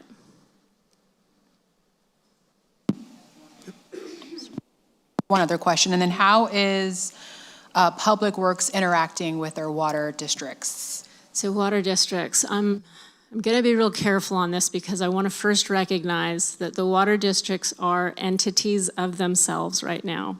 Public Works does not in any way own, per se, the water companies. You've got 6 different water companies in this area that have some impact, depending on where you're at. We know those water companies are undergoing some changes. We obviously have some concerns, possibly even doubts here of how those are going to emerge in terms of the fate. But right now, they stand as autonomous entities. They are trying to work out, to the best of our communication and knowledge, they're trying to work out what that solution can be. I know there's been different conversations about what that could look like, but we're in the same mode right now of basically monitor, be open for the information coming, but we know that that's a concern of this community. Councilmember Chipola. You have me at water. Councilmember Warren, similar question, but I do want some more detail, if you could provide it. So how will the stormwater capture, those projects in particular, benefit either, it sounds like indirectly, based on your answer, our water suppliers in this area? Is the water that we're capturing just being shipped off to a center to be processed and purified somewhere else and it'll come back to us eventually, or will it actually directly affect in an internal way? Okay. I appreciate how detailed that question is. The answer to that would be in the specific projects that come out of our review. So let me go back to, right now it is a conceptual infrastructure plan. What that means is that it's a very large scale. Can it pivot? Can it be massaged? We expect it to, as we start to find out more information about how we're going to do the repairs. I mean, you can't just, let me just take, stormwater. We know that there's a number of different stormwater drains that we will be changing, or the routes, because we have the opportunity to do it. We certainly aren't going to go in and repair a specific storm drain route if it isn't coinciding with the pavement repair, right? We don't want to go in there and do it twice, the disruption to you and then the materials and the cost. So that all gets coordinated. So to your specific question about stormwater capture and how it gets reused is going to be a detail that needs to be vetted out through the projects that come out of this report. This will be conceptual, but it will start to highlight, here's your priority of projects. We can start to then identify specific projects. So there's more to come. That question will be easier to answer as we get through this and we have availability of more detail. One more. Yeah. Thank you. So as you're conceiving the conceptual plan, Public Works is focusing on the unincorporated mountains of Santa Monica only, or the entire Palisades area? So the alternate side of this plan, which is the Palisades burn scar, is the unincorporated county area, which includes most readily known Sunset Mesa is the major residential area that was impacted by the Palisades fire. But yes, we'll be looking at all of unincorporated LA County property. So that does get blurry with Palisades, that does get blurry with Malibu. There are some facilities that are county owned, but they don't occur on county land. So I don't want to say absolute, but the intent is unincorporated LA County land. And is the percentage 50-50 of your attention to those areas, or? I wouldn't characterize it as 50-50%. What we're finding is that there are different mechanisms that seem to work with different communities. So being here tonight is a great mechanism for us to reach voices. With the Palisades area, it's a little bit more complicated because we see a lot of grouping of community, but they're part of the city area. Those voices are still interested in what's going on with LA County because there will be a lot of coordination. So I wouldn't characterize it so much as a 50-50 like it's same and same. I think what I would characterize it as there are different mechanisms that seem to be differently effective. So we're trying to give attention to what works, what the community is receptive to. A lot of what we've been hearing from both communities, there's a lot of fatigue. You folks have been reached by a lot of different organizations. There are different organizations offering help. part of what we don't want to do is add to that cumbersome communication, which is why we're here in partnership. But it's here to find out what works for this community. Where do you see credibility and truth, and be a part of that? Councilmember Whirlidge? Thank you for being here. So I just had a question about timeline and also how that ties into the AWRI, what is the acronym, RIFD, and funding. So could you talk about what your projected timeline is, let's say, to like the implementation of some of the work that you're talking about, and then talk about how you plan on funding that? Yeah, so let me talk a little bit, I can certainly hand it over to Clark. Public Works effort for the recovery plan is anticipated to be done this summer. So that finishes much earlier than regional plannings. Will we continue to be in communication? Absolutely.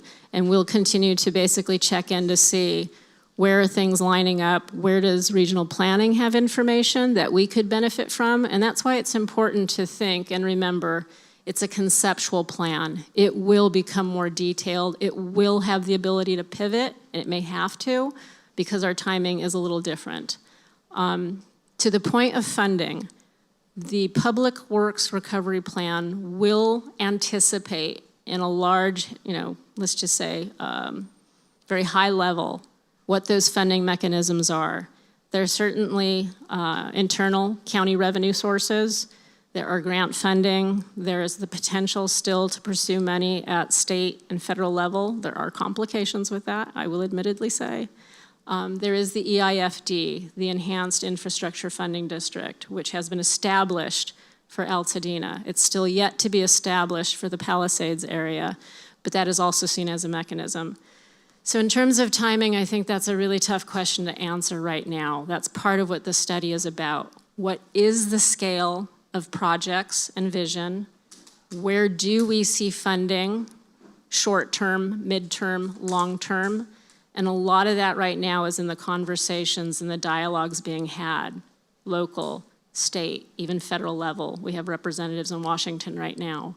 So I wish I could speak with more certainty to that, but that does underscore why this is conceptual right now, and that this will continue to evolve as we get more information. As you know, the EIFD, it's been established, but it will take time for those funds to build. We are talking about interim bonding in the meantime, but that starts to get into the chief executive office. So I don't want to speak too far there, but I think the key is to understand there are several mechanisms to look at, not just one source. And then Clark. Can I add a little to that? So, if you've read the EIFD report, it's a list of needs, right? Just things that need to be done, And so I think where the regional planning CIP effort could come in would be, those in that report, none of those lists of needs are not given any kind of priority or emphasis or anything else. It's just a list of projects. So, how do you pick what goes first when it all needs to happen now, right? So one tool we hope to bring to the table is perhaps through community engagement, through the public voice, to let us know of all those lists of equally important projects that need to happen, what does the community think should come first, right? And then we can use the capital improvement plan to kind of prioritize the EIFD projects as far as is possible.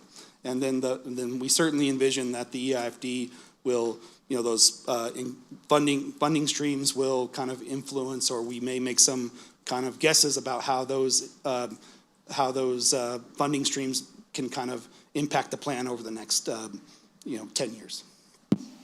We're going to move along. I've got Councilmember Wong, and then we'll go to public comment. Thank you for being here. There's extended opportunities to hear more about this, so we'll try to make sure to amplify those. Councilmember Wong? Yeah, thank you. So we're definitely excited to go through this process.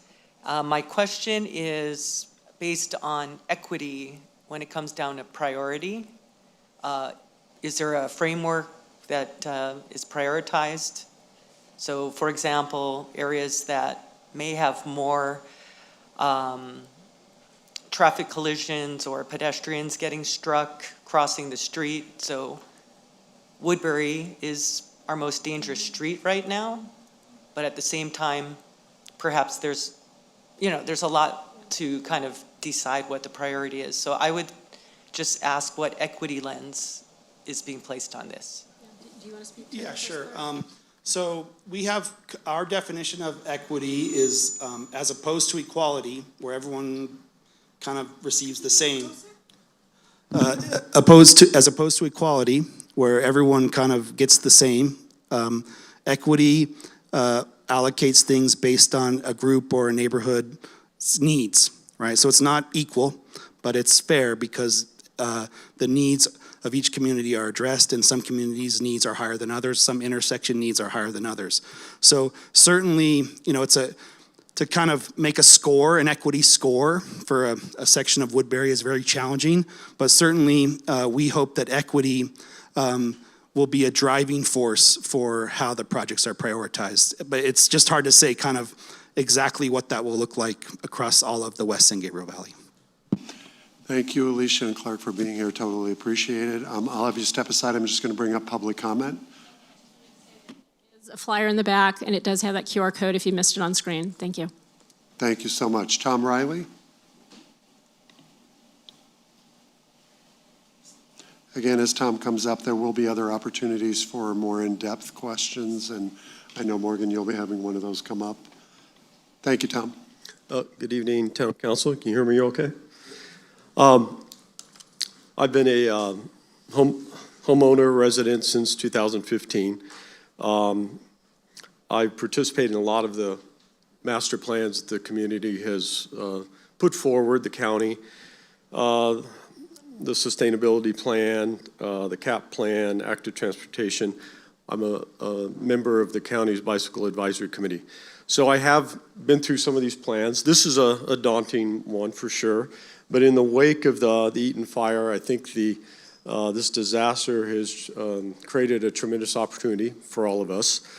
I appreciate that the plan is addressing, mobility, public services, mobility, things that have come up. I just want to kind of underscore.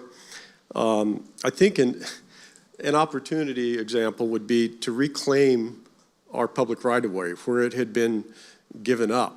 And I could talk to you about certain corners and certain obstructions that feed right into the Division 0 issues. For Dorothea and I know there have been high traffic incidents. So I would ask that at minimum, rather than saying, well, that's kind of grandfathered in, that person always had that wall or that hedge there. This is the time to clear that up, in my opinion. And that feeds right into the mobility aspect, sidewalks.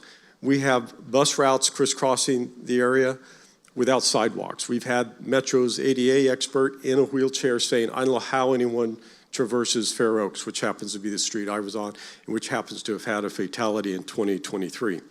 So these are real issues that are just going to come back. I'm concerned about the timeline, as one of the other gentlemen mentioned on the town council. 2029 to have a plan.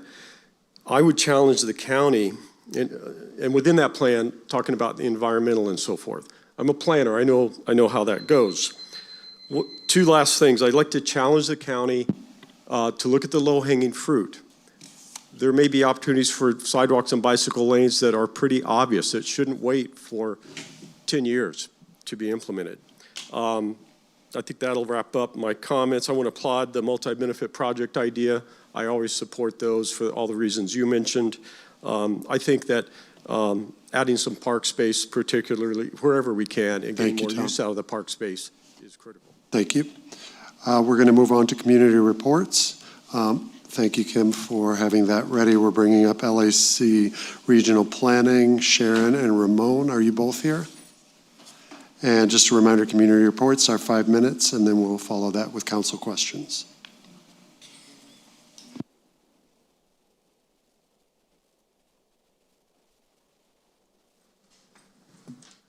Good afternoon, Chair and members of the Council. My name is Sharon Guidry. I'm a Deputy Director in the Department of Regional Planning for LA County, and I oversee the Land Use Regulation Division. I have here with me tonight Ramon Cordova. He's a member of our leadership team, and he is a principal regional planner, and he assists with overseeing our zoning enforcement east section, which includes the Altadena community. It's my first time here, so I just want to start by just sharing, just my I don't even know how to say or respond to what you all have gone through in this community. My heart goes out to you, to each and every one of you in this room, to those watching, and the entire Altadena community. Personally, I think you all are an example of what resilience looks like and what community voice looks like. And for me, it is inspiring. So I just wanted to say that before we get started. Next slide. In zoning enforcement in LA County, we strive to serve the community through education and enforcement by promoting compatibility between land uses. Our goal is to prevent hazardous conditions, keep the community safe, and we work to protect the character of the diverse communities that we serve in LA County. Next slide. We understand that this road to recovery has been heavy for this community. In January, when this devastation occurred, almost 7,000 properties were affected, actually more than 7,000 structures. And we went through the cleanup with Army Corps of Engineers. And to date, of the applications that we have received, 68% of those applications have reached a building permit issuance. And obviously, our goal is for 100% building permit issuance for rebuild on 100% of applications received. That remains our goal. Next slide. What brings us here tonight is a discussion about temporary construction signs. We have, since April of last year, heard a lot from the community on both sides of the issue.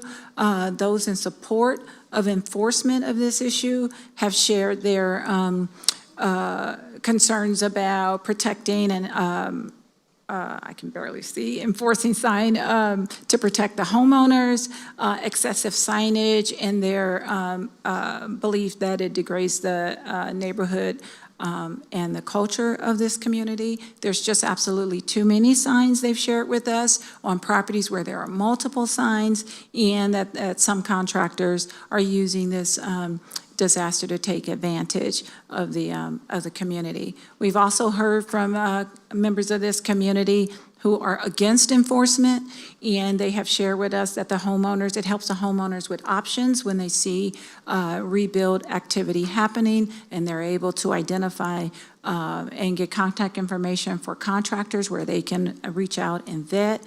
We've also heard that, it's my property and I should be able to put signs on my property if I want to. And we've also heard from contractors that they are also trying to help the community by placing signs and give them access to information that they may not otherwise have. And in hearing all of these concerns, we also attended virtually a community meeting back in July of 2025, an Altadena community meeting where there were over 100 participants, and we shared what we had heard and the measured approach that we believe was suitable to address this issue, taking all things into consideration of what the community had just experienced. And so we'll talk a little bit about what that measured approach was that we embarked upon back in 2025. Next slide. So what is legal when it comes to temporary construction signs? I want to clarify that temporary construction signs are not prohibited by LA County Code, but they are regulated in size, location, and material. So we'll first talk about what some of those regulations are. The construction signs are not allowed to exceed 6 square feet in size. Signs that are allowed to be wall-mounted, and they're allowed to be freestanding. Temporary signs on chain link fences are not allowed, but I'll talk a little more about our measured approach. The code also restricts the signs to not exceed 8 feet in height when it's measured from the bottom of the sign, so you can have it on a tall post so that it can be seen over a temporary fence or from the street and driving by. Construction signs are permitted only on sites where there is under active construction, and what we consider active construction is when a building permit has been issued for the project, and then signs can go up in relation to temporary construction. The code doesn't allow the signs to be made of banner or vinyl material, but I will say we are less concerned with the type of material than we are with the size of the signs and the number of signs. And signs also are not allowed to be placed in the public right-of-way, and our partners at Public Works have authority over enforcement and removal of signs in public right-of-way. We in the Department of Regional Planning have the authority over signs on private property. Next slide. So our measured enforcement approach that we developed after hearing from the community is still rooted in what our fundamental principles are for the Department of Land Use Regulation Division, which is enforcement and voluntary compliance. And we did that through initial contact with the contractors instead of contacting the property owners directly. We felt like property owners had a lot more to deal with, and we believe that the contractors were the likely responsible for erecting the signs. So our measured approach was to use the contact information on the signs to reach out directly to the contractors to try and educate them on what signs are permitted, the number, size, and location of those signs, and to hopefully get voluntary compliance without having to contact the property owners directly. That was successful in many cases, and in others it wasn't. So we do also issue notices of violation, which are notices that inform the property owner of the violation that exists on the property, and also give an opportunity to work with the contractor to correct those violations. And there is also additional enforcement escalators that we have not implemented. In this case, we have not issued any final and zoning enforcement orders, which would be the next escalation process of our complaint, of our process, and for obvious reasons. And then we certainly have not issued any non-compliance fees, which are pretty substantial for these violations, because we really don't want to overburden an already overburdened community. So we're looking to work with the community so that we can address all the concerns for and against enforcement of construction signs. Next slide. And Sharon, as you wrap up, we're in a county building with county staff. That's why we're on a timeline. But we'll definitely post all of this on our site. Yes. But if you can hit some highlights and maybe wrap it up, that'd be great. Yes. We have, through voluntary compliance, achieved 60% compliance. Only 8% of the cases that we've had, the 300 since we received our first complaint in April 25, have resulted in a notice of violation. So we appreciate the community and the contractors' willingness to work with us to comply. We have 32% of those 300 cases still open, and we're still looking to work with the community to get to an acceptable level of signage and taking all things into consideration. Next slide. The inspectors here that you all may have spoken with, David Zook and Edward Real, are assigned to the Altadena area, and that's their email and contact information. Next slide. And these are just ways to lodge a complaint for any issue or concern that you have in the community, in addition to construction signs. And that completes my presentation.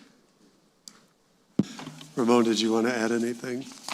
You have 2 seconds. Thank you. No, I think Sharon covered everything.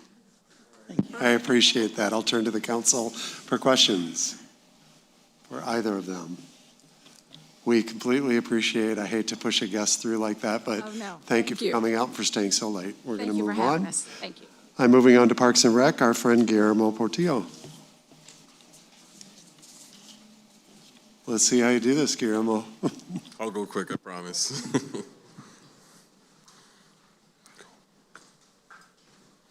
All right.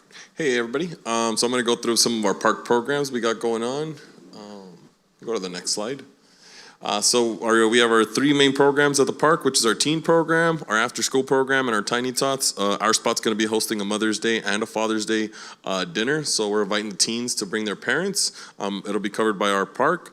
And then they're also going to be having a Six Flags field trip, so to the first 20 kids that are interested to participate, it's going to be on July 15th, 2026. Everybody plays closing out the year. May 22nd is going to be their last day. We're going to have a huge closing end of the year party. We're going to have jumpers, food, games. We're going to have a bubble station, hat decorating activity for them. And then our Tiny Tots is also closing out in May. May 6th is actually going to be our promotion ceremony for all our preschoolers. And then for our esteemed summer camp, summer's coming along. Our program is going to take place June 15th and actually concludes on August 7th. That program is a huge hit. We had our 45 participants registered and then an additional 40 on the wait list. So it's a super popular program. I know everybody loves it. We're making sure to fill in all the gaps of any participants that don't show up to the program to make sure we can meet the needs of the community. Our senior program, this is actually with the Aging and Disabilities Department, but I did leave their phone number in case anybody's interested. Let's go to park events. Core community partners. We got a lot of people coming out. Pasadena Playhouse is helping us out. They're actually hosting a play at Loma Alta near one of the Alta Chat areas near the social hall where the library is at. It's called The Lizard and El Sol. It's going to be April 25th and 26th. Their show times are 9:30 and 11 a.m. And then Children of One Planet. A lot of you may have known her, Azita Milan. She hosts her community event. Basically brings them musical performances, teaches kids how to play instruments. So that's actually going to be taking place on Friday, May 15th from 4 p.m. to 6 p.m. Then Altadena Little League is going to be hosting a movie night for their closing ceremony for their program. That's going to be more of a little bit informal. They're still finalizing their agreement, but they're going to be having that at the Loma Alta Park. Then Neighborhood Servants is working for community well-being. This is actually going to be located in Lower Loma. This is towards the grass area near the tennis courts, but they're going to basically have like meditation, yoga, just an overall community event for anybody who's interested. Then the Altadena Library, I want to highlight them. They have plenty of programs at the park all the way from April to August. They're actually partnering with us. They're going to be bringing out different types of activities for our summer camp. So they're actually going to be bringing like a magic show, arts and crafts activities. So it's going to be open to the public and for our summer camp kids. And then Rotary Club, as you guys already know, concert series is coming up. They're expected to start July and go all the way into August. We haven't finalized any of the dates yet, but they are working on their agreement. And then park events for Loma Alta, they're going to be having their Parks at Sunset event. We actually are going to be partnering with the Rotary Club. That one's going to be on Saturday, May 30th, between 3 p.m. and 6 p.m. And then we also have Pride at the Park. That's going to be Friday, June 26th from 4 p.m. to 6 p.m. Go to the next slide. And then if anybody's interested, we have various recreation classes. So we have a lot of fitness classes. For sure, tennis class has been around with Badon Tennis. We have our Eye Candy Fitness, which is a cardio kickboxing class. Takes place Mondays and Wednesdays, 6:30 to 7:30, and then also on Saturdays. And then we also have our Urban Ballroom Dance, which takes place on Saturdays from 9 a.m. to 10:30. And then we have our Soul Sisters line dancing. If anybody's interested, I have a QR code on there. I've also left flyers in the back. And you can see all of our contract classes that we have available. Next one. And then here's all the contact information, including mine, and then the direct supervisor. So if you guys are interested with programs, have any questions specifically, you guys can always email me. All right, that's it. Thank you, Guillermo. Council members, go ahead, Guillermo, I received an email from a resident yesterday that shares my concern, so I'm going to relay it. Any news on getting some or all of Farnsworth Park back in action? We haven't been given any information yet. If you can you actually shoot me the email, and then I'll send it over to our director and see if they have any updates with that. And we have heard that in May they'll be coming back with updates that should include Farnsworth, as well as the multiple other spaces. Awesome. Any other questions? Guillermo, thank you. That was speed talking and appreciated. Of course, no problem. We're going to move on to committee reports. We'll start with Councilmember Ramos with our land use report. Good evening, everybody. On April 7th, the Land Use Committee held a public meeting and heard presentations on 4 proposed projects. The projects included the Core Center for the Community at Lincoln and Archwood, a proposed car wash at 2185 Lincoln Avenue, 100% affordable housing project located at 2214 Windsor Avenue, and a proposed car wash and gas station renovation at 15 West Woodbury Road. The Land Use Committee took no formal action on any of these projects, only hearing applicant and public comment. We will continue to keep the community informed on any updates as these proposals move forward and if they come back to the Town Council for review. Thank you. Thank you, Councilmember. 7.2, Altadena Eaton Fire Recovery Fund Advisory, Councilmember Chipola. First and foremost, I want to commend Councilmember Molden. It's easier to compliment someone who's not here than is here for all of her hard work. She took the lion's share of this committee, and I commend her for it. I can count the number of organizations that gave directly to residents on one hand, and this is one of them. So here's the update for the Altadena Eaton Fire Recovery Fund, ARF, something like that.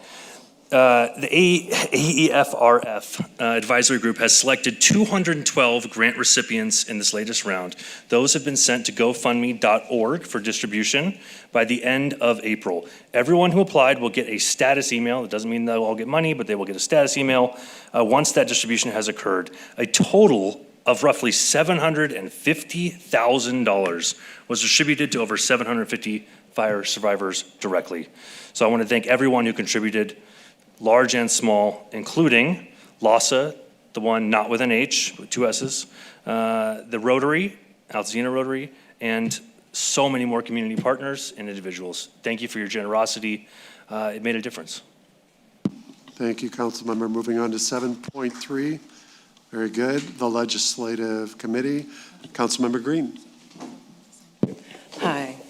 The Legislative Affairs Committee attended a mortgage relief hearing by Assemblyman Hardeman at Pasadena City College. And what I think is key to highlight is that they are having discussions surrounding potential extensions of mortgage forbearance and the streamlining options. So what we're going to do is make sure that we post any updates to our website as they come up.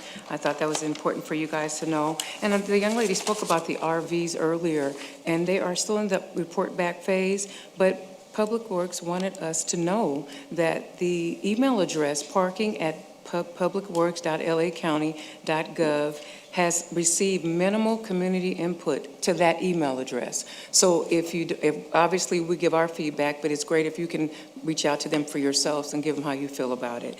Last but not least, voter registration. We were asked to remind you that the residents, especially those that are displaced, are encouraged to update their voter registrations ahead of the June election.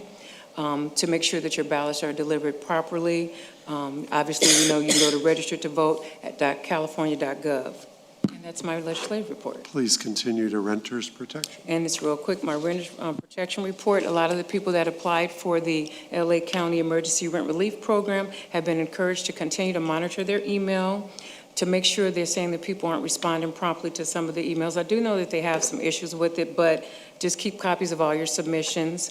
And I think the other thing I wanted to tell you about, there is a free food distribution on April the 25th and May the 9th. It's just a resource for renters. The Altadena Farmer Market wanted me to tell you that. You have to register and claim a voucher. But this food is fresh, and I think that's so incredible that they're giving you vouchers for food. We will post it on our website, but it will be at the AltadenaFarmersMarket.com. But we will post the information so that you can register in English and or Spanish. And there's additional resources, but I'm just going to do high level tonight. So just follow us at the Altadena Town Council for updates, and you can also email me directly. Thank you so much. Thank you. Council members, thank you for rushing through those. Let's take a breath. These are important committees doing important work. So let's go ahead and move on to the Rebuilding and Infrastructure Committee. Councilmember Rowledge. Thank you, Chair. Up on the screen, I just want to highlight that the Rebuild and Infrastructure Committee is just looking for public input. So you can follow the QR code and you can input whatever you think the Rebuild and Infrastructure Committee should be concerned about and working on. We continue to advocate for an intelligent approach to rebuilding, and worked on that letter to SCE that we highlighted earlier. We're also planning a couple meetings coming up. The details are forthcoming, but one includes how to avoid contractor scams. That'll be with Legal Aid Foundation of Los Angeles. And then we will also have a meeting coming up with Department of Regional Planning and Public Works that we will figure out the details on and post as well. So thank you so much. Thank you, council member. Another breath. The dinosaur was very impressive, by the way. The dinosaur is nice, because I don't want to overwhelm you with so much info so quick. We're going to move on to 7.6, Education Committee, Council Member Molden. Good evening, everybody. I have a couple of updates that are happening directly and impacting Altadena. We have an upcoming community town hall, and it's going to be a presentation by the PUSD Board of Trustee President Fredericks, as well as PUSD leadership. It's going to be tomorrow at Jackson Elementary at 6 p.m. And then the following Tuesday, April 28th, they're having a PUSD School Consolidation Town Hall. And I was told you'd be able to, they're allowing for public comment this time, because I know last time it was just a presentation, an hour of listening, but they may not be answering your questions about school consolidation. That's happening at Pasadena High School, Tuesday, April 28th from 6:30 to 8:30. And a lot of people ask, why does this matter if I don't have kids at PUSD? So if you all remember, we voted for a bond measure R and measure EE in November 2024, which means that they're assessing our property and you were paying about $60 per 100,000 assessed value annually towards our schools. And this would be a travesty if we had no more schools in our community. So it's important that we all show up as a community and speak on our behalf and make sure that, because right now I think we're down to 3. And the consolidation meeting is very important that we show up and make sure that we still have schools in our community. And then last but not least, there was a Franklin cleanup public input meeting last week at John Muir High School, and they're still accepting public comment through May 4th. So please contact the Toxic Department Substance Control. And if you need more information about that, I'm more than happy to share that. Thank you, Councilmember Molden. We'll move on to Safe Streets and Mobility. Councilmember Wong. Thank you, Chair. So the Altadena Safe Streets, Traffic Safety and Mobility Committee was formed in 2018. And in that time, we went through a lot of things happening, but we did focus on safe routes to schools as one of the first things we did. And that led to some traffic safety improvements around Jackson Elementary at the time. So now we've just gone through so much reflecting from the pandemic. We actually had been partnering with Berkeley Safe Trek that helped our community since 2018. They also then, if you guys can look on the town council website under the committee, we also have the reports, and we also did a complete streets assessment. We also gave that we can look at as we get into our rebuilding and infrastructure. So take a look at that page, and we obviously paused because of everything that's gone on, and we want to thank Tom, who spoke earlier today, how important it is to really take action with, again, general plan elements of the mobility plan, where the bicycle master plan, we're going to hear about that. We have a pedestrian plan framework grant was applied for by the county, so we're not quite sure where that's at. So hopefully we can learn more about that. And again, Vision Zero is identified through, it's actually started during the pandemic with our slow street signs, but that was adopted in 2019. So here we are, 2026. We have opportunity in our community to really think about how we move around and able to give important thoughts and for our future of mobility. So we are going to start back up again with just a hello Zoom on the 30th of April at 7 p.m. And if you go on the town council website, it's going to be the same code that's on our committee, but we'll put that information out. So thank you all, and we're looking forward to the future.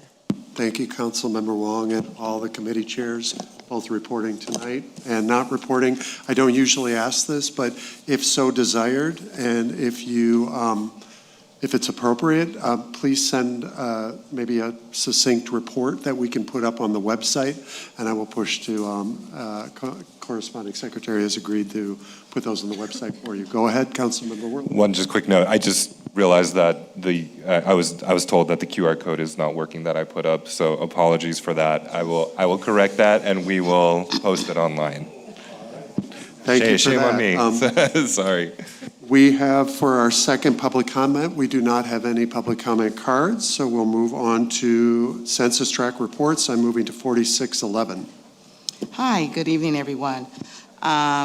Webster Community Pharmacy would like to invite everyone out to celebrate their centennial celebration. They are celebrating 100 years of service here in Altadena. It will be Saturday, April the 25th, from noon to 4 p.m. They will be having live music, community artists, pet adoptions, kids activities, local food, 26-cent drinks, and more. So again, please come out and celebrate with Webster's. You know, they were great. You know, they were very supportive. They stood with us. They got in and opened as soon as they could, you know, during our time of need. So we need to come out and show up and show them love. So again, that's Saturday, April the 25th, from noon to 4. So thank you. Thank you. Before I move to 4610, I will add that McGinty's up the street is also opening on Saturday on Mariposa Junction. Sedeka, our Business of the Year, is up there. Lots to support. Thank you, Councilmember Stuart Gordon. I'm moving on to 4610. Hi, I'm here to give a report for the Great Census Tract of 4610. One thing we mentioned last month is that we've been doing a survey out about the different projects. Councilor Ramos mentioned those, the affordable housing, some things going on with Joe's Gas, the Core Center, as well as the potential car wash. And I want to share with the community that we've gotten a tremendous number of responses. We've had over 636 responses across all those surveys. And so we're going to continue to keep that survey up. It's a link tree, so linktr.ee/Altadena 4610. You can find it on me and Councilmember Molden's Instagram. So please continue to hit those surveys. And one quick result from that is that we received a lot of positive feedback from the affordable housing project, and we'll be bringing forward to the council a letter. The developer is a nonprofit organization and is seeking grant funding to help that project, which would be 100% affordable housing, and is looking to move that forward. And so they're looking for a letter of support for us. So with the new fancy letter approval process, we will begin to move that forward. That's it. Thank you, Councilmember. All right, with the last burst of energy, I will entertain a motion to adjourn. I move that we adjourn. Third. Motion from Councilmember Stuart Gordon, second from Anderson. Those all approved, say aye. Aye. All right, we are adjourned. Thank you, everyone.